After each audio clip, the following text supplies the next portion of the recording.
এটি এই ভূখণ্ডের দীর্ঘদিনের লাঞ্ছনা বঞ্চনার যে মানুষ নিষ্পেষিত হয়েছে সেইখান থেকে মুক্তি পাওয়ার জন্য যে আন্দোলন, সে আন্দোলনের চূড়ান্ত রূপ এই গণ-অভ্যুত্থান। এই আন্দোলন করতে গিয়ে প্রায় 1500 তরুণ যুবক, কৃষক, শ্রমিক, ছাত্র জনতা রক্ত দিয়েছে। এই প্রেক্ষাপট তৈরিতে আমি মনে করি আজকে যারা আয়োজন করেছেন রাষ্ট্র সংস্কার আন্দোলন, আমরা গণতন্ত্র মঞ্চের যে 6টি সংগঠন, সেই 6টি সংগঠনের একটি অংশ, একটি দল রাষ্ট্র সংস্কার আন্দোলন। আমরা দীর্ঘদিন থেকে মাঠে আন্দোলন সংগ্রাম করেছি। যখন এই বিশেষ করে ঢাকার রাজপথে এই প্রেস ক্লাবের সামনে জাতির ক্লান্তিকালে বড় বড় রাজনৈতিক দল মাঠে নামতে ভয় পেয়েছে, তখন কিন্তু আমরা সীমিত শক্তি নিয়ে বারবার মাঠে নেমেছি, লড়াই করেছি, নির্যাতিত হয়েছি, রক্ত দিয়েছি। আর যার চূড়ান্ত রূপ এই গণবিস্ফোরণ, এই বিস্ফোরণেও আমরা ছিলাম। এখন বাংলাদেশ যে রাজনৈতিক দলগুলো মোটা দাগে 2টি ভাগে ভাগ হয়ে গিয়েছে মনে হচ্ছে, যেটা আমাদের পূর্ববর্তী বক্তা সাকিব ভাই সুন্দরভাবে বলেছেন। আমি আরো ক্লিয়ার করতে চাই, আমার মনে হচ্ছে যে এখন 2 ধরনের কথা প্রচলিত হয়েছে, চলছে। একটি যে এই সংবিধানকে ডাস্টবিনে ছুঁড়ে ফেলতে হবে, আর এক দল আমরা যারা বলছি সংবিধান সংস্কার করতে হবে। আসলে গত পরশুদিন আমরা আমাদের ভাষানী অনুসারী পরিষদের দলীয় আলোচনায় বলছিলাম, আমার সভাপতি বীর মুক্তিযোদ্ধা রফিকুল ইসলাম বাবলু বলছিলেন যে আমরা আসলে এই 2টি কোনো শব্দটি গ্রহণ করতে চাই না। আমরা চাই এই যে সমঝোতার মাধ্যমে সবাই এক জায়গায় আমরা বসতে চাই, আমরা সংবিধানকে সামনে নিয়ে কোনটি কোনটি বর্তমান বাস্তবতার প্রেক্ষিতে অচল, সেগুলো আমরা পরিবর্তন করব। আবার বর্তমান প্রেক্ষিতে যুগের সাথে তাল মিলাতে হলে, এই জাতিকে সামনে এগিয়ে নিতে হলে কোন কোন বিষয়গুলি সংযোগ করার দরকার।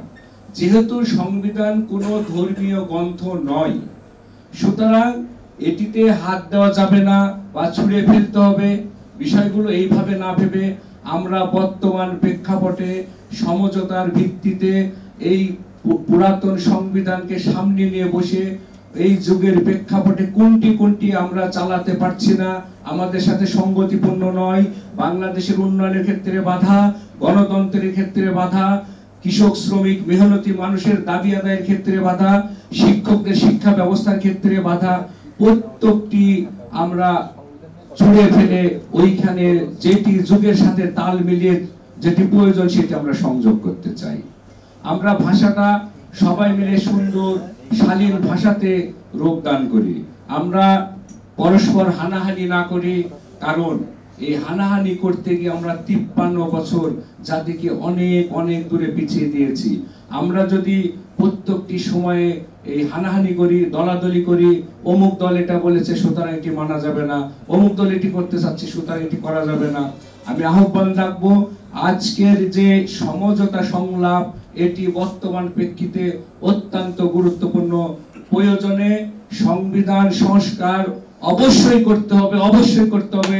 সেটি প্রয়োজনে আমাদের এখন যিনি অন্তর্বর্তীকালীন সরকারের প্রধান আছেন তাকে আহ্বান জানাবো, আপনি যারা সংবিধান বিশেষজ্ঞ, যারা রাজনৈতিক দলের প্রতিনিধিত্ব করেন, সবাইকে নিয়ে বসে সুন্দরভাবে সমঝোতার ভিত্তিতে একটি সংস্কার করুন।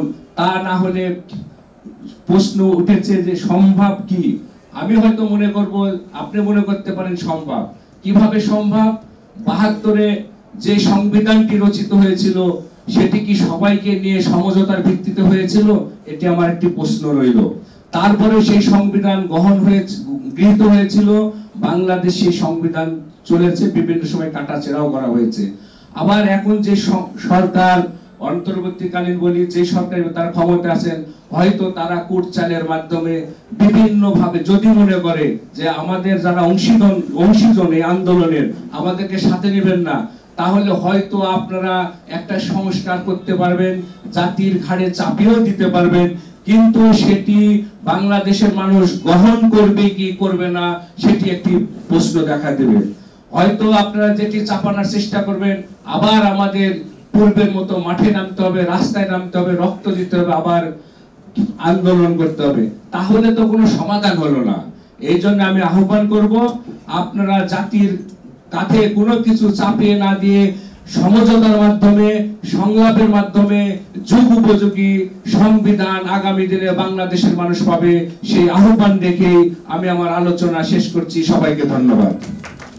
অনেক অনেক ধন্যবাদ জনাব ডক্টর আবু ইউসুফ।